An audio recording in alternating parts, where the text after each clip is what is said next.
If I told you that one wrong word, one single name whispered instead of shouted, is the only reason a family is alive today, you'd probably think I was exaggerating for the thumbnail. I'm not.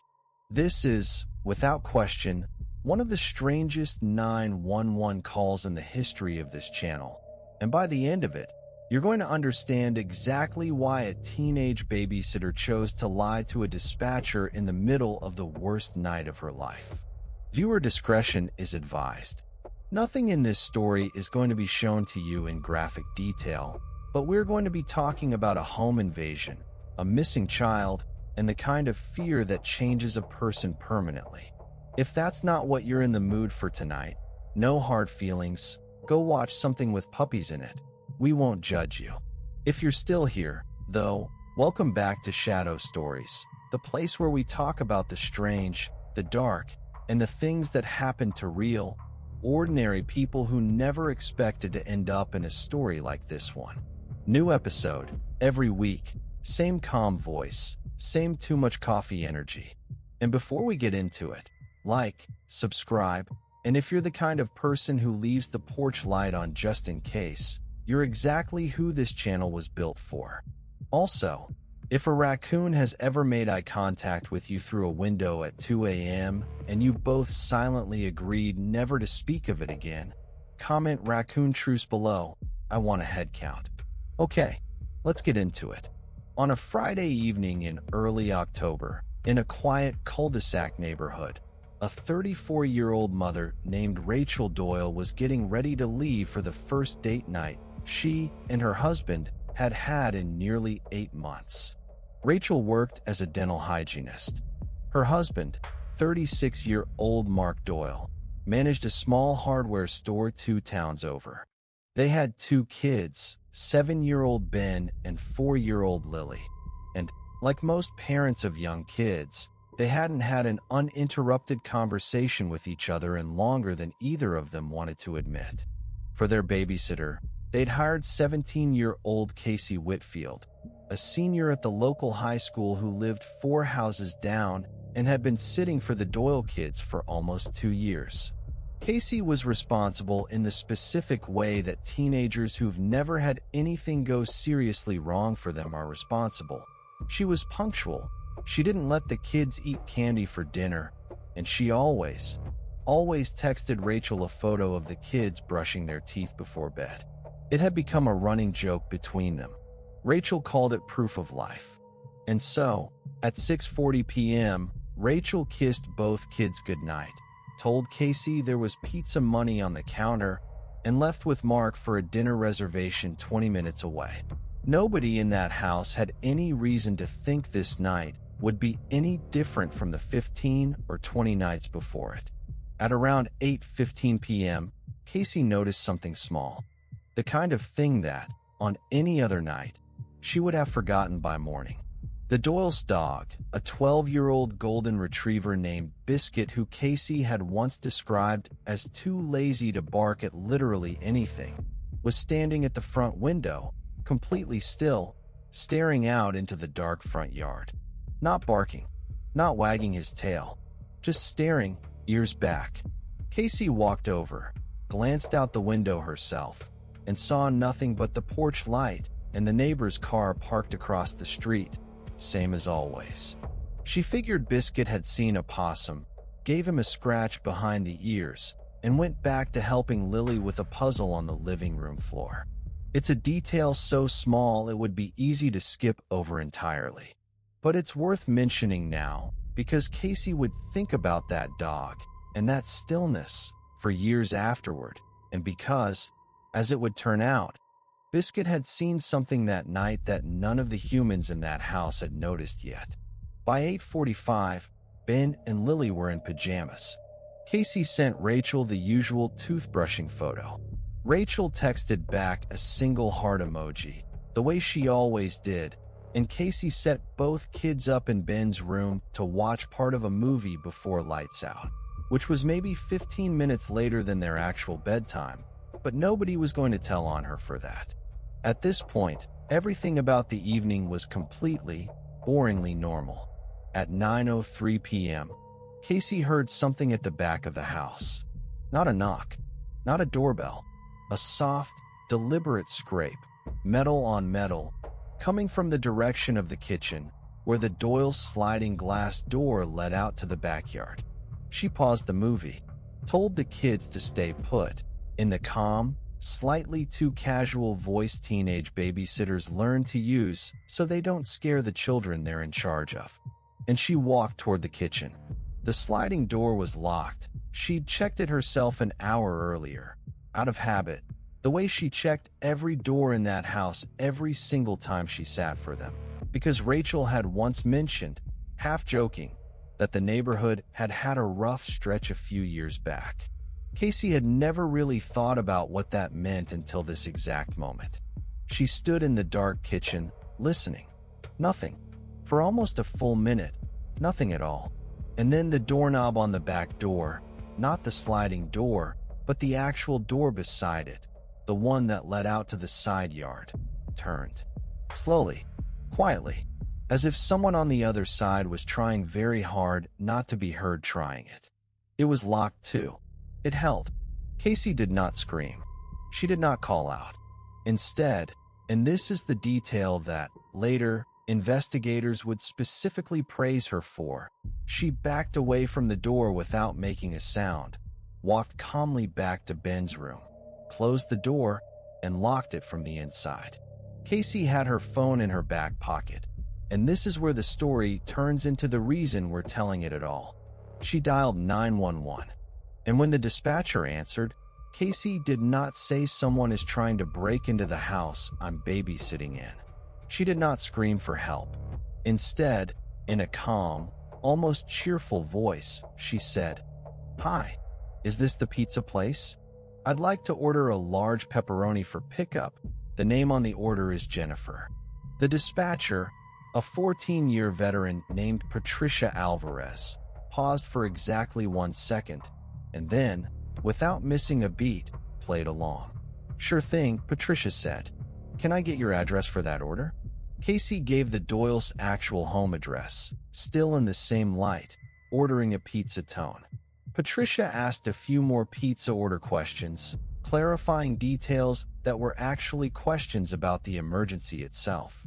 "Is anyone hurt?" One tap on the phone for yes, none for no. Casey had been taught this trick from a video she'd seen months earlier and never expected to use. "Is someone in the house who shouldn't be?" A single tap.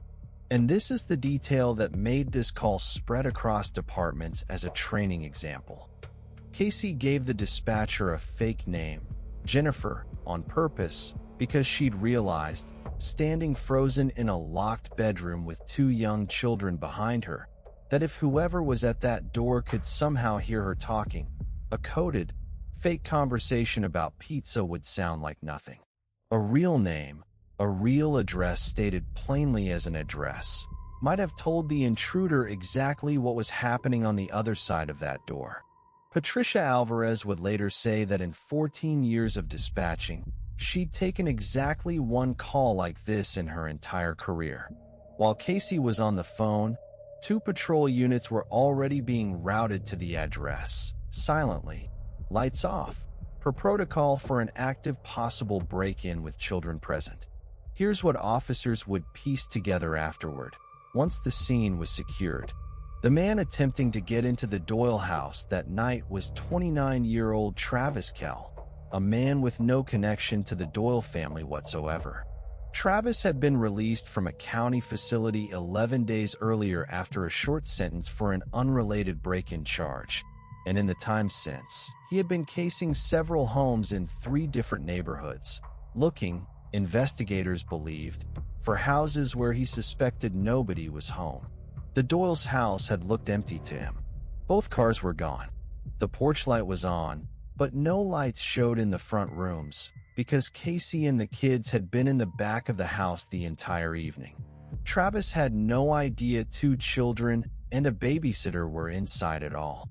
And so, when officers arrived 7 minutes after Casey's call, quiet, no sirens, exactly as Patricia had instructed on the non-emergency sounding line, they found Travis Kell still at the side door, still working at the lock, completely unaware that anyone inside the house even knew he was there. He was arrested without incident. No one was physically hurt. Casey and the two kids were still locked in Ben's bedroom when officers knocked, using a code phrase Patricia had given her over the phone, so that Casey would know it was safe to open the door. Rachel and Mark were 3 courses into dinner when Rachel's phone lit up with a call from a number she didn't recognize. It was Patricia Alvarez. Rachel would later describe the next 90 seconds as the longest of her entire life. Not because Patricia delivered the news badly, but because there is no version of your babysitter called 911. Your children are safe, and a man was arrested outside your house that doesn't stop your heart for at least a few beats before the word safe fully lands. They left the restaurant without paying the restaurant. Once officers explained why, comped the meal entirely, and drove home in a blur that Mark says he genuinely does not remember, despite having been the one driving. When they got home, both kids were fine, a little confused about why there were police cars outside, mostly upset that the movie had gotten paused right before the good part. Casey was sitting on the front steps wrapped in a police blanket, and Rachel says the first thing Casey said to her, through tears, was, "I'm really sorry I lied about the pizza."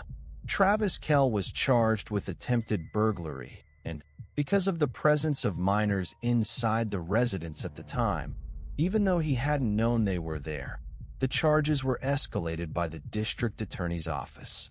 He was held without bail pending trial, given his recent release for a similar offense. At trial, roughly 7 months later, Travis pleaded guilty to attempted burglary in exchange for a reduced sentence, avoiding a trial. He received a sentence of 6 years, with the judge specifically noting in the sentencing hearing that the case had come as close to tragedy as a case can come without becoming one, and that the only reason it hadn't was the composure of a 17-year-old who had never been trained for a moment like this in her life. Casey, for her part, never went back to regular babysitting after that night, not because anything else happened, but because, in her own words, some part of me is always listening to the back door now. She stayed close with the Doyle family for years afterward. Ben, years later, would tell people that Casey was basically like a third parent growing up. Lily, who was too young to remember much of that night directly, grew up hearing the story told at family dinners the way some families tell stories about a hurricane that missed the house by a mile, with a kind of grateful disbelief. There's a small, strange detail in this story that a lot of people miss on first listen, and it's the dog. Biscuit, the golden retriever who never barked at anything, had been standing at that front window nearly an hour before anything happened at all, long before Travis Kell ever touched that back door. Nobody knows exactly what the dog sensed, or when, or why. Animals notice things long before we do, and most of the time, we're simply not paying attention the way they are. What this story really comes down to, though, isn't the dog, and it isn't even really about Travis Kell, a man who, by all accounts, had no idea what he was walking into and no intention of hurting anyone. He wanted an empty house and got the opposite. What this story comes down to is a 17-year-old who, in the worst 90 seconds of her life, managed to think 2 steps ahead of her own fear. Most adults, in that exact situation, would have screamed. Casey ordered a pizza instead. Sometimes the difference between a headline and a story you tell at Thanksgiving for the next 20 years is one whispered, completely wrong name. That's the story of the babysitter who ordered a pizza that never existed, for a name that wasn't hers, to save 2 kids who never even knew they were in danger. If this one got under your skin a little, that's exactly the point. Hit that subscribe button, because we've got a new one of these every single week, and unlike Travis Kell, we always let you know we're coming. And hey, if you've ever had a near miss like this, something that could have gone terribly wrong and somehow didn't, drop it in the comments. We read every single one, usually late at night, alone, with all the lights on, for reasons that should be pretty obvious by now. See you next week. Lock your back door.